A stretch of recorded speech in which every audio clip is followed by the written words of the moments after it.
मुझे कभी कभी ये सोचकर बहुत हैरानी होती है कि अमेरिका ने 60 के दशक में क्या क्या कांड किए हैं। अमेरिका का एक राष्ट्रपति 1961 में अमेरिकी संसद में खड़ा होकर एक बहुत बड़ा वादा कर देता है। वादा, संकल्प या जिद क्या था पता नहीं, लेकिन कहा यह गया कि इस दशक के अंत तक हम अपने एक नागरिक को चांद पर पहुंचाएंगे और वहां से उसे पृथ्वी पर सुरक्षित वापस लेकर आएंगे। I believe that this nation should commit itself to achieving the goal before this decade is out of landing a man on the moon and returning him safely to the earth. राष्ट्रपति Kennedy की इस speech के 8 साल बाद कुछ और शब्द इतिहास में दर्ज हुए। अमेरिका का एक नागरिक करोड़ों मनुष्यों को चांद पर खड़ा होकर संबोधित कर रहा है। 38-year-old American standing on the surface of the moon on this July 20th, 1969. That's one small step for man, one giant leap for mankind. बहुत मुमकिन है कि आपने ये दो कथन सुने होंगे, लेकिन इन दो कथनों के बीच में क्या क्या कांड हुए इसके बारे में बहुत कम लोग जानते हैं। अमेरिका वो इकलौता देश है जो चांद पर इंसान भेज पाया। कभी स्पेस में महाशक्ति माना जाने वाला रूस भी ये कारनामा नहीं कर पाया है और कोई भी देश दुनिया का ये कारनामा नहीं कर पाया है। तो अमेरिका ने जिस प्रोग्राम के तहत इस पूरे मिशन को अंजाम दिया उसका नाम था अपोलो प्रोग्राम।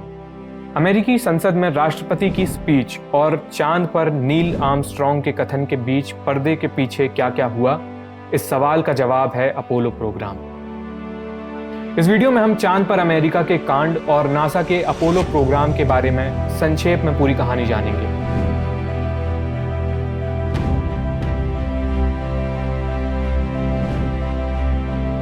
द्वितीय विश्व युद्ध खत्म होने के बाद दो महाशक्तियों का उदय हुआ, रूस और अमेरिका।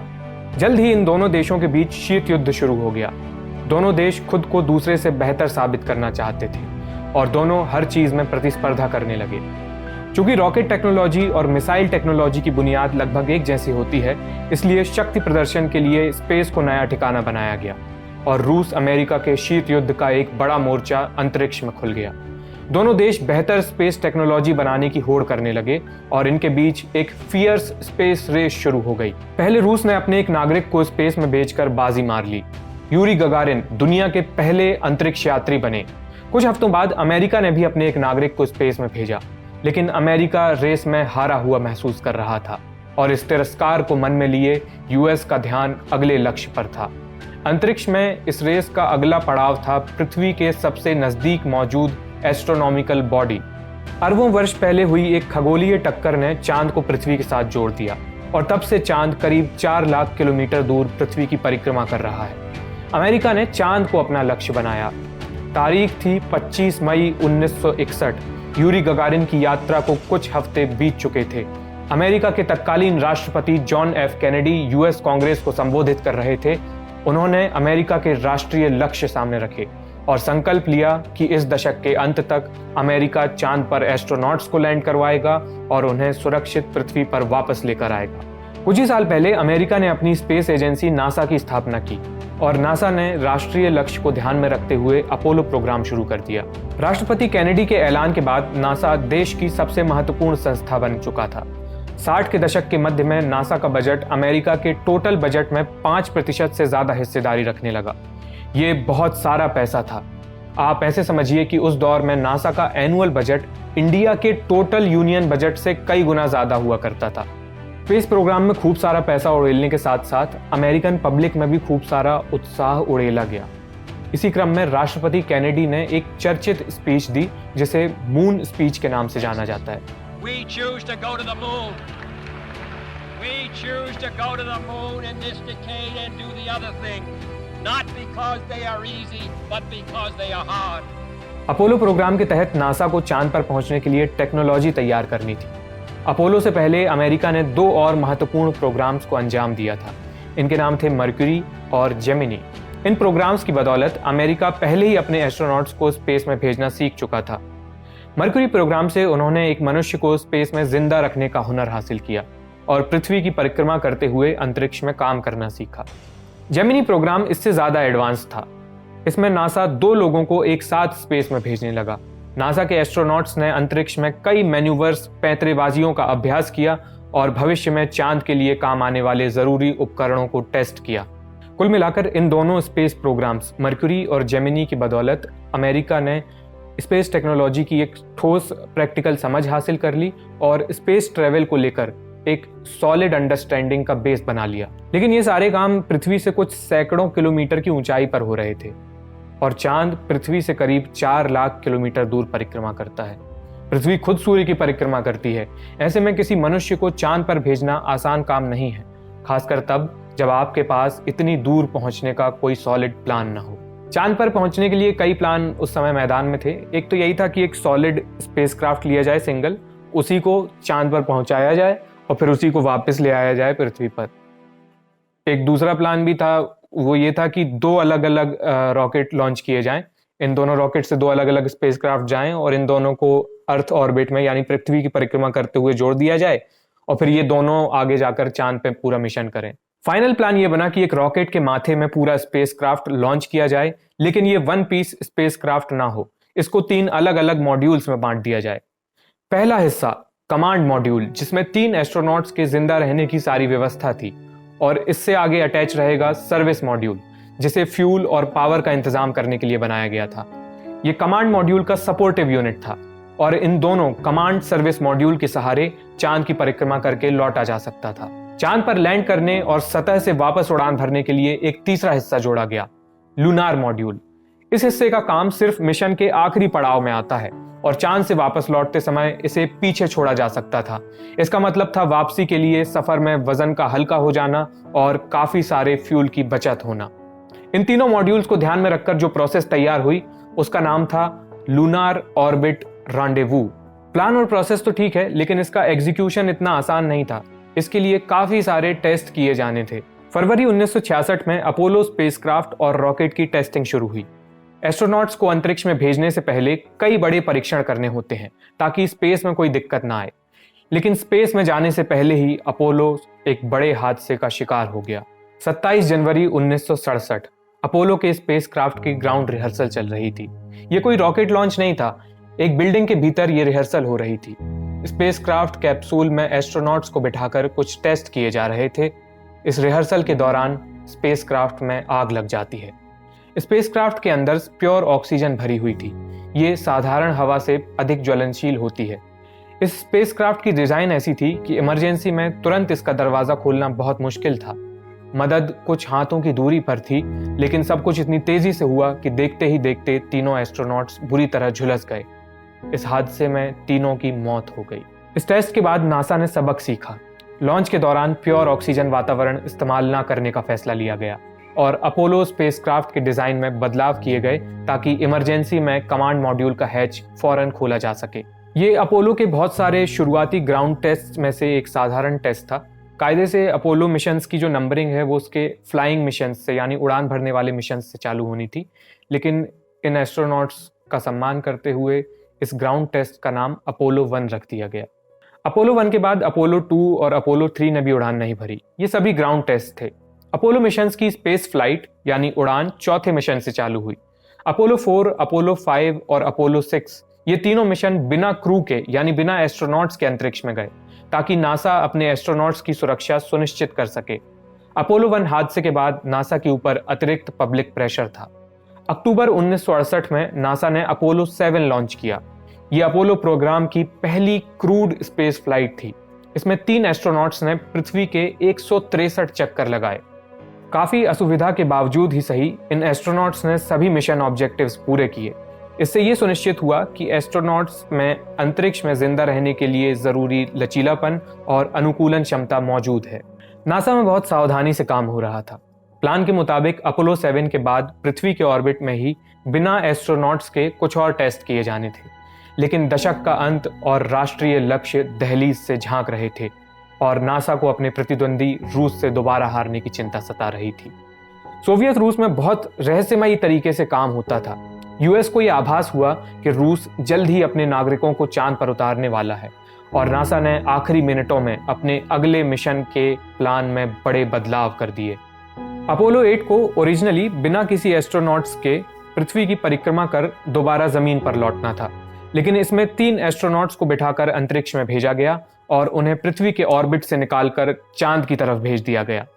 अपोलो 8 चांद की परिक्रमा पूरी करने वाला पहला मैन्ड स्पेसक्राफ्ट बना। पहली बार किसी इंसान ने चांद को इतने करीब से देखा और पहली बार किसी इंसान ने पृथ्वी को इतनी दूर से देखा। हम पृथ्वी से सूर्य का उदय होते हुए देखते हैं और कहते हैं सनराइज हो रहा है। इन एस्ट्रोनॉट्स ने चांद से पृथ्वी का उदय होते हुए देखा और उन्होंने इस दृश्य की एक मंत्रमुग्ध करने वाली तस्वीर खींची। इस फोटो को आगे चलकर अर्थ राइज के नाम से जाना गया। 25 दिसंबर 1968 की शाम पृथ्वी के वासी क्रिसमस मना रहे थे और अपोलो 8 के एस्ट्रोनॉट्स चांद की परिक्रमा कर रहे थे। उन्होंने चांद के ऑर्बिट में बाइबल की बुक ऑफ जेनेसिस का पाठ किया और स्पेस में क्रिसमस मनाकर पृथ्वी पर सुरक्षित वापस लौट आए। क्रिसमस के बाद नया साल शुरू हो चुका था और दशक बीतने में महज 1 साल बाकी था। राष्ट्रीय लक्ष्य दहलीज से झांक रहा था। नासा को 1 साल के भीतर एस्ट्रोनॉट्स को चांद पर लैंड करवाना था, लेकिन इससे पहले कुछ ज़रूरी चीज़ें समझना बाकी थी और उन ज़रूरी चीज़ों में से एक थी लूनार मॉड्यूल के काम करने का तरीका, उसकी टेस्टिंग। इसके लिए नासा को कुछ और टेस्ट करने थे। लूनार मॉड्यूल का ये टेस्ट पृथ्वी के ऑर्बिट में हुआ। पृथ्वी की परिक्रमा करते हुए एस्ट्रोनॉट्स लूनार मॉड्यूल में बैठकर मुख्य कमांड सर्विस मॉड्यूल से अलग हुए और इस लूनार मॉड्यूल ने 6 घंटे इंडिपेंडेंट सफर तय किया। इन एस्ट्रोनॉट्स ने लूनार मॉड्यूल से बाहर निकलकर नासा का नया स्पेस सूट भी टेस्ट किया। इस मिशन की सफलता के बाद बस एक आखिरी रिहर्सल की कसर बाकी थी और ये रिहर्सल चांद के बहुत पास जाकर ही की जानी थी। मई 1969 नासा के 3 एस्ट्रोनॉट्स अपोलो 10 से चांद के लिए रवाना होते हैं। ये मून लैंडिंग की फुल ड्रेस रिहर्सल थी। इस मिशन में वो सारे काम किए गए जो एक्चुअल मून लैंडिंग में होने वाले थे, बस एक अहम काम को छोड़कर, और वो काम था चांद की सतह पर लैंड करना। अपोलो 10 में एस्ट्रोनॉट्स ने मिशन के सभी हिस्सों को कायदे से टेस्ट किया। वो चांद की कक्षा में पहुंचकर लूनार मॉड्यूल से अलग हुए। उन्होंने इस लूनार मॉड्यूल में बैठकर 8 घंटे चांद की परिक्रमा की। ये एस्ट्रोनॉट्स चांद की सतह से महज 10 मील दूर थे, लेकिन उन्होंने सतह को छुआ नहीं। वो बाकी जरूरी काम करके पृथ्वी पर वापस लौट आए। कई बार आपको अपनी सबसे प्रिय चीज के बहुत नजदीक पहुंचकर वापस लौटना पड़ता है ताकि आप दोबारा पूरी तैयारी और सहजता के साथ उस तक वापस जा सकें। नासा और चांद की कहानी में ये मौका दोबारा आया। तारीख 16 जुलाई 1969, जगह फ्लोरिडा का एक आइलैंड। इस आइलैंड के पश्चिमी शोर पर एक विशालकाय रॉकेट प्रक्षेपण को तैयार खड़ा था। इस रॉकेट का नाम है सैटर्न 5। ये मनुष्यों के इतिहास में उड़ान भरने वाला अब तक का सबसे ताकतवर रॉकेट है। ये रॉकेट एक 36 माले की बिल्डिंग जितना ऊंचा था और इसके सबसे ऊंचे माले पर इस मिशन की सबसे कीमती चीज रखी थी। रॉकेट के मुकाबले बौना नजर आने वाला अपोलो स्पेसक्राफ्ट। इस अंतरिक्ष यान में बैठे 3 मनुष्य मानवता के इतिहास में नया अध्याय शुरू करने जा रहे थे। इस अध्याय का नाम है अपोलो 11 और इस मिशन के कमांडर थे नील आर्मस्ट्रॉन्ग। नील आर्मस्ट्रॉन्ग इस मिशन का नेतृत्व कर रहे थे और नील के साथ लूनार मॉड्यूल पायलट थे बज एल्ड्रिन। इनके ऊपर आखिरी स्टेज में चांद पर लैंड करने और वहां से लौट कर आने की जिम्मेदारी थी। इन दोनों लोगों को चांद की कक्षा में पहुंचाने और वहां से सुरक्षित वापस लाने का जिम्मा एक तीसरे एस्ट्रोनॉट के कंधे पर था, command module pilot Michael Collins. Armstrong, Aldrin और कॉलिंस तीनों कमांड मॉड्यूल में बैठे हुए थे। इस कमांड मॉड्यूल से जुड़ा सर्विस मॉड्यूल पर्याप्त फ्यूल और एनर्जी के साथ तैयार था और इन दोनों मॉड्यूल के नीचे बैठा था लूनार मॉड्यूल, जिसका काम मिशन के सबसे अहम हिस्से के लिए होना था। ये तीनों हिस्से विशालकाय सैटर्न 5 रॉकेट के माथे पर बिठा दिए गए थे। प्रांतीय समयानुसार सुबह 9:32 पर यह रॉकेट लॉन्च होता है। लाखों करोड़ों लोग इस रॉकेट को धरती से दूर जाते देख रहे थे। पृथ्वी की परिक्रमा करते हुए कमांड सर्विस मॉड्यूल इस स्टेज से अलग हो जाता है। उसके बाद वो 180 डिग्री टर्न लेकर रॉकेट से लूनर मॉड्यूल निकालकर उसे अपने साथ जोड़ लेता है। इस तरह पूरा अंतरिक्षयान रॉकेट की फाइनल स्टेज से अलग हो जाता है और अपोलो स्पेसक्राफ्ट पृथ्वी की कक्षा से निकलकर चांद की ओर कूच करता है। लॉन्च से करीब 3 दिन बाद अपोलो चांद की कक्षा में दाखिल होता है। इस बीच नील आर्मस्ट्रॉन्ग और Buzz Aldrin command service module से निकलकर लूनार मॉड्यूल में प्रवेश कर चुके थे। कुछ घंटे चांद की परिक्रमा करने के बाद लूनार मॉड्यूल कमांड मॉड्यूल से अलग हो जाता है और कुछ टेस्ट के बाद लूनार मॉड्यूल निर्धारित कक्षा को छोड़कर चांद की सतह की ओर डिसेंट करता है। कंट्रोल्ड डिसेंट के बाद लूनार मॉड्यूल चांद की सतह पर लैंड करता है। कुछ देर बाद कमांडर नील आर्मस्ट्रॉन्ग इस यान से बाहर निकलते हैं और चांद पर पहला कदम रखते हैं। पृथ्वी पर 65 करोड़ से ज्यादा लोग इस लम्हे का लाइव टेलीकास्ट देख रहे थे। नील आर्मस्ट्रॉन्ग का पहला कदम और उनका कथन इतिहास में दर्ज हो गया। July 20th, 1969. That's one small step for man, giant leap for mankind. वहां से रॉक और सॉइल के सैंपल्स इकट्ठे किए, चांद पर अमेरिका का ध्वज लगाया और अपोलो 1 में जान गंवाने वाले एस्ट्रोनॉट्स को श्रद्धांजलि दी। जब आर्मस्ट्रॉन्ग और एल्ड्रिन चांद पर इतिहास रच रहे थे, तब उनका एक तीसरा साथी चांद की परिक्रमा करते हुए उनका इंतजार कर रहा था। ये दोनों एस्ट्रोनॉट्स चांद से एक दिन से कम समय बिताकर दोबारा उड़ान भरते हैं। Command module pilot Michael Collins इन दोनों को चांद के ऑर्बिट में रिसीव करते हैं। फिर तीनों साथी कमांड मॉड्यूल में दाखिल होते हैं और वापस पृथ्वी की ओर कूच करते हैं। फ्यूल बचाने की खातिर ड्यूलर मॉड्यूल को वही चांद की कक्षा में छोड़ दिया जाता है। पृथ्वी के वायुमंडल में दाखिल होने से पहले सर्विस मॉड्यूल को कमांड मॉड्यूल से अलग कर दिया जाता है। तीनों एस्ट्रोनॉट्स कमांड मॉड्यूल में बैठे हुए थे। ये कैप्सूल तेजी से पृथ्वी के वातावरण में दाखिल होता है और घर्षण के कारण धधक उठता है। कमांड मॉड्यूल में लगी हीट शील्ड उसे गर्मी से बचाती है और आखिर में पैराशूट के साथ कमांड मॉड्यूल समुद्र में छपाक से गिरता है। 1969 में अमेरिका ने वो कर दिखाया जिसका संकल्प उसके राष्ट्रपति ने 1961 में लिया था, लेकिन 1963 में जॉन एफ कैनेडी की हत्या कर दी गई और वो ये दिन देखने के लिए जिंदा नहीं बचे। उनके सम्मान में जिस जगह से अपोलो लॉन्च होना था, उस जगह का नाम केप कैनेडी रख दिया गया। आज नासा के अधिकतर महत्वपूर्ण मिशन जिस जगह से लॉन्च होते हैं, उस जगह का नाम है कैनेडी स्पेस सेंटर। 1969 में स्पेस रेस में अमेरिका रूस से बहुत आगे निकल चुका था। उनका राष्ट्रीय लक्ष्य भी पूरा हो चुका था। ये लक्ष्य बहुत महान था, लेकिन इसकी बुनियाद एक अंधी प्रतिस्पर्धा थी जो कि अब खत्म होने की कगार पर थी। मून लैंडिंग के बाद अपोलो को लेकर आम जनता का उत्साह भी कम होने लगा था और अमेरिका इस रेस में अकेला पड़ गया था। आप अकेले किसी रेस में बहुत ज़्यादा दूर तक नहीं दौड़ सकते हैं। इसलिए अपोलो की सफलता के साथ उसके खात्मे की कहानी भी लिखी जाने लगी। नवंबर 1969 में अपोलो 12 चांद की ओर रवाना होता है। अपोलो 11 में लास्ट मिनट पर कुछ प्रॉब्लम आने की वजह से उसका यान तय स्पॉट से दूर जाकर लैंड हुआ था। इसलिए अपोलो 12 का एक मेन ऑब्जेक्टिव ये भी था कि उसे चांद पर एक पूर्व निर्धारित ठिकाने पर लैंड कराया जाए। 2 साल पहले 1967 में नासा ने चांद पर अपना एक रोबोटिक लैंडर भेजा था। इस लैंडर का नाम है सर्वेयर 3। अपोलो 12 को सर्वेयर 3 के पास लैंड कराने का टारगेट रखा गया और ऐसा हुआ भी। एक कंट्रोल्ड डिसेंट में अपोलो 12 सर्वेयर 3 के पास जाकर लैंड हुआ। एस्ट्रोनॉट्स इस यान के कुछ हिस्से लेकर और चांद पर कुछ दूसरे एक्सपेरिमेंट्स करके पृथ्वी पर वापस लौट आए। इस मिशन के बाद तो अमेरिकी जनमानस का उत्साह मतलब एकदम डेड हो गया था। लोग बिल्कुल रोमांचित नहीं होते थे अपोलो मिशंस को लेकर। उनका उत्साह कहीं और था। उनका ध्यान कुछ और विषय खींच रहे थे जो देश विदेश के बड़े मुद्दे थे, चाहे वो अमेरिकन सिविल राइट्स मूवमेंट हो या फिर वियतनाम वॉर हो। लेकिन अमेरिका के लिए असली संकट अंतरिक्ष में इंतजार कर रहा था। 11 अप्रैल 1970 को अपोलो 13 चांद की ओर रवाना होता है। सब रूटीन के हिसाब से चल रहा था।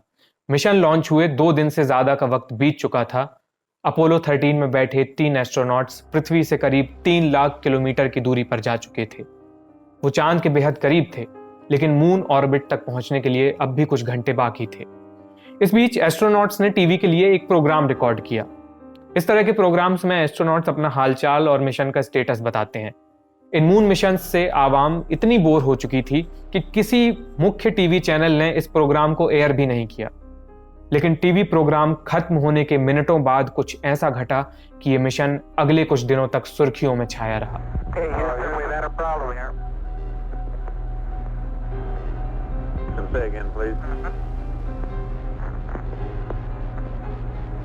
टीवी के लिए रिकॉर्डिंग खत्म करने के 9 मिनट बाद अपोलो 13 स्पेसक्राफ्ट में एक बड़ा धमाका हुआ। ये ऑक्सीजन टैंक फटने की आवाज थी। इस धमाके के साथ कमांड मॉड्यूल अपनी इलेक्ट्रिसिटी, लाइट और पानी की मुख्य सप्लाई खो चुका था। कमांडर जिम लॉवेल ने अमेरिका के ह्यूस्टन में मौजूद मिशन कंट्रोल को इसकी जानकारी दी। तब किसी को समझ नहीं आया कि क्या हुआ है, लेकिन धमाके के 13 मिनट बाद कमांडर जिम लॉवेल ने बाईं तरफ की खिड़की से झांक कर बाहर देखा। उन्हें यह समझने में ज्यादा वक्त नहीं लगा कि उनके साथ एक बड़ा कांड हो गया है। उन्होंने ह्यूस्टन मिशन कंट्रोल को सूचित किया कि उनके स्पेसक्राफ्ट से कोई गैस बहुत तेजी से लीक हो रही है। ये दूसरे टैंक में रखी ऑक्सीजन गैस थी जो पहला टैंक फटने के कारण लीक होने लगी थी। ये ऑक्सीजन कमांड मॉड्यूल में जिंदा रहने के लिए बेहद जरूरी थी। एस्ट्रोनॉट्स को जल्द ही ये बात समझ आ गई कि जिस रेट से ये ऑक्सीजन लीक हो रही है वो ज्यादा देर जिंदा नहीं रह पाएंगे। इसके बाद अपोलो 13 के एस्ट्रोनॉट्स 3 लाख किलोमीटर से कैसे जिंदा वापस पृथ्वी पर आते हैं वो अपने आप में एक बहुत बड़ा किस्सा है। बस अभी इतना जान लीजिए कि वो लोग जिंदा लौट आते हैं वापस सही सलामत पृथ्वी पर। इसके ऊपर एक बहुत अच्छी अवार्ड विनिंग मूवी है अपोलो 13, अगर आप देखना चाहें तो वो देख सकते हैं। ये मिशन चांद पर लैंड होना था लेकिन वो लैंड नहीं हो पाया, तो ये फेलियर था, लेकिन इसे फेलियर माना नहीं गया। इस मिशन को सक्सेसफुल फेलियर करार दिया गया। तब पहली बार ये एहसास हुआ कि अंतरिक्ष में घूमना खतरे से खाली नहीं है।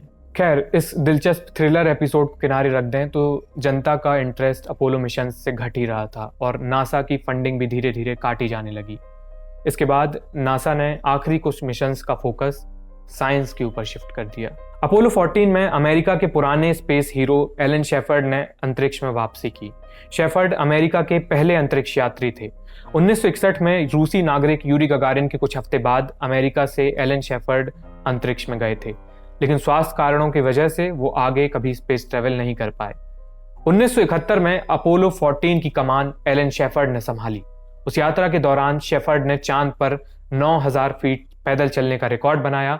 एक हैंड कार्ड से टूल्स और सैंपल्स रखकर चांद पर घूमे और चांद पर 9 घंटे के प्रवास में उनके क्रू ने कई एक्सपेरिमेंट्स कंडक्ट किए। एक दिलचस्प वाकया यह भी है कि एलन शेफर्ड अपनी जेब में रखकर एक गोल्फ बॉल चांद पर ले गए थे और उन्होंने चांद पर गोल्फ भी खेली। लेकिन इससे भी ज्यादा दिलचस्प चीज अगले मिशन में होती है। जुलाई 1971 में अपोलो 15 लॉन्च हुआ और इस मिशन के दौरान चांद पर पहली बार कार चलाई गई। इस कार को लूनार रोवर कहा जाता है। एस्ट्रोनॉट्स ने चांद पर 18 घंटे से ज्यादा वक्त बिताया और चांद की सतह पर 27 किलोमीटर से ज्यादा इस गाड़ी को घुमाया। इस दौरान उन्होंने चांद की सतह से 77 किलोग्राम से ज्यादा सैंपल्स इकट्ठे किए और अनेक एक्सपेरिमेंट्स कंडक्ट किए। इनमें से एक मजेदार एक्सपेरिमेंट गैलीलियो की थ्योरी को लेकर था। 16वीं सदी के वैज्ञानिक गैलीलियो का दावा था कि वैक्यूम में सभी चीजें बराबर टाइम में सतह पर गिरती हैं। पृथ्वी पर मौजूद हवा के रेजिस्टेंस से यहां ऐसा नहीं हो पाता है, लेकिन चांद पर तो ऐसा कोई वातावरण नहीं था। इसलिए एस्ट्रोनॉट्स ने इस थ्योरी को टेस्ट किया। उन्होंने एक भारी हथौड़ा और एक हल्का पंख समान ऊंचाई से चांद की सतह पर गिराकर देखा और यह पाया गया कि दोनों चीजें एक साथ बराबर टाइम में नीचे गिरती हैं। इस तरह की कई फंडू चीजें करके अपोलो 15 के एस्ट्रोनॉट्स पृथ्वी पर वापस लौट आए। अप्रैल 1972 में अपोलो 16 लॉन्च हुआ। यह मिशन भी साइंस पर फोकस्ड था, लेकिन कुछ समस्या आने की वजह से मिशन का ड्यूरेशन कट शॉर्ट करना पड़ा। कम समय में ही एस्ट्रोनॉट्स चांद पर काफी कुछ कर चुके थे। वो रोवर चलाने, एक्सपेरिमेंट्स करने के अलावा चांद से करीब 95 किलोग्राम का माल खोदकर पृथ्वी पर लेकर आए। लेकिन साइंस और एक्सप्लोरेशन की बदौलत जनता का सपोर्ट हासिल करना बहुत मुश्किल काम है, इसलिए अपोलो का अंत नजदीक आ चुका था। 7 दिसंबर 1972 को नासा ने आखिरी अपोलो मिशन चांद के लिए रवाना किया, अपोलो 17। इस मिशन में कमाल की बात यह थी कि इसमें एक साइंटिस्ट को भी चांद पर भेजा गया था। ऐसा पहली बार हुआ था। अपोलो 17 के लूनर मॉड्यूल पायलट थे हैरिसन शिमिट। शिमिट मूलतः एक जियोलॉजिस्ट थे, इसलिए चांद की सतह खंगालने के लिए इन्हें चुना गया। अपोलो 17 पूरे अपोलो स्पेस प्रोग्राम का सबसे व्यापक मून मिशन था। इसमें एस्ट्रोनॉट्स ने चांद पर 3 बार 7-7 घंटे भ्रमण किया और वहां से करीब 110 किलोग्राम माल मत्था बटोर कर लाए। अपोलो के आखिरी 4 मून मिशन से जो एक्सपेरिमेंट्स किए गए, उनसे मनुष्यों की साइंटिफिक समझ में बहुत इजाफा हुआ है। सभी अपोलो मिशंस के दौरान कुछ अहम साइंटिफिक इंस्ट्रूमेंट्स और रिसर्च चांद पर की गई और अपोलो के एस्ट्रोनॉट्स चांद से कुल 382 किलोग्राम चट्टान, धूल और अन्य सैंपल्स लेकर पृथ्वी पर आए। इन सैंपल्स के ऊपर आज भी शोध जारी है और आज तक इनसे कई चौंकाने वाली खोज सामने आती रहती हैं। अक्सर ये सवाल उठता है कि 50 साल पहले नासा ने चांद पर जाना क्यों बंद कर दिया। कई कारण हैं। पब्लिक इंटरेस्ट की कमी, जियोपॉलिटिकल सिचुएशन जैसे कि वियतनाम वॉर, अमेरिका में सिविल राइट्स मूवमेंट, नासा के बजट पर उठ रहे सवाल और स्पेस रेस में अकेले पड़ जाना। ये कुछ मुख्य बिंदु हैं जिनकी वजह से नासा को अपना अपोलो प्रोग्राम बंद करना पड़ा। 3.5 सालों के अरसे में अमेरिका ने चांद पर 6 सफल ह्यूमन लैंडिंग मिशंस कंडक्ट किए। उन्होंने 12 लोगों को चांद पर उतारा। ये सभी अमेरिकी नागरिक थे। रूस या दुनिया का कोई दूसरा देश आज तक ये कारनामा नहीं कर पाया है। ये बड़ा कारनामा जो कई छोटे बड़े कांडों से मिलकर बना है, ऐसे ही नहीं मीम बनते हैं कि नासा वाले खतरनाक हैं। लेकिन इसका एक और पहलू ये भी है कि अमेरिका के पास इस स्पेस रेस में खर्च करने के लिए खूब सारा पैसा था। अपोलो प्रोग्राम पर कुल 28 बिलियन डॉलर खर्च हुए। आज की महंगाई के हिसाब से एडजस्ट करके देखें तो ये रकम करीब 283 बिलियन डॉलर के बराबर होगी। इस खर्चे का एक अंदाजा लगाना हो तो ऐसे समझिए कि 2021 में भारत की केंद्र सरकार ने 470 बिलियन डॉलर का बजट पेश किया। मतलब सिर्फ नासा के अपोलो प्रोग्राम पर आज की भारत जितनी बड़ी अर्थव्यवस्था के सालाना बजट की आधी से ज्यादा राशि खर्च कर दी गई। अब इससे पहले कि आपका कॉलोनियली कंडीशन्ड भारतीय दिमाग इंफीरियोरिटी कॉम्प्लेक्स से ग्रसित हो जाए, थोड़ा सा इंडिया को लेकर अपन कॉन्टेक्स्ट समझ लेते हैं। द्वितीय विश्व युद्ध के बाद अमेरिका एक महाशक्ति बनकर उभर रहा था। उनकी अर्थव्यवस्था भयानक बड़ी हो रही थी और इंडिया तब अपने 200 साल की गुलामी से लादे गए आर्थिक जख्मों का इलाज करने में लगा हुआ था। 60 के दशक में सिर्फ नासा का बजट पूरे भारत के यूनियन बजट से कई गुना ज्यादा हुआ करता था। भारत में हमें गरीबी, भुखमरी और कुपोषण जैसी समस्याओं का सामना करना था। हम स्पेस एक्सप्लोरेशन अफोर्ड नहीं कर सकते थे। लेकिन जल्द ही भारत के कुछ साइंटिस्ट्स की बदौलत यहाँ के हुक्मरानों को ये बात समझ में आई कि बदलते जियोपॉलिटिकल माहौल में अपनी जगह बनाने के लिए हमें अंतरिक्ष में कदम रखना होगा। इसलिए 1962 में बनी एक कमेटी के सुझावों पर 15 अगस्त 1969 को नासा की मून लैंडिंग के कुछ हफ्ते बाद एक नई संस्था का गठन किया गया। इस संस्था का नाम है इंडियन स्पेस रिसर्च ऑर्गेनाइजेशन, जिसे हम इसरो के नाम से जानते हैं। इंडिया के कारनामों के बारे में कभी और बात करेंगे। आज नासा के बारे में हमको बात करनी थी। बस ये इंडिया का कॉन्टेक्स्ट जोड़ना इसलिए थोड़ा ज़रूरी था क्योंकि कुछ लोग आधी समझ लेकर कॉम्प्लेक्स डेवलप कर लेते हैं अपने अंदर। अब नासा ऐसा है कि यार 50 साल बाद दोबारा चांद पर लौट रहा है और नासा का जो चांद पर दोबारा लौटने का मिशन है उसका नाम है आर्टेमिस प्रोग्राम। ये माहौल अब वो वाला नहीं है। वो जियोपॉलिटिकल सिचुएशंस कुछ और थी, अभी कुछ और है। ये बहुत ही अलग माहौल में चीज़ें हो रही हैं और ये अगले कुछ सालों में क्या होने वाला है वो बहुत इंटरेस्टिंग बातें हैं जो हम अगले एपिसोड में कवर करेंगे, इस वीडियो के अगले पार्ट में। तब तक ये है कि आप इस वीडियो को पसंद आया हो तो लाइक कर दीजिए, चैनल में ढंग का कंटेंट लगता हो तो सब्सक्राइब कर लीजिए। उससे अगला वीडियो आपकी टाइमलाइन पे आ जाएगा और ये वीडियो दूसरों की टाइमलाइन पे चला जाएगा। बाकी बहुत बहुत शुक्रिया आपका, दोस्ती बनी रहे। चलो बापू बाड़ हटा दें खेत की, कोई क्या ही चोरी कर ले जाएगा रेत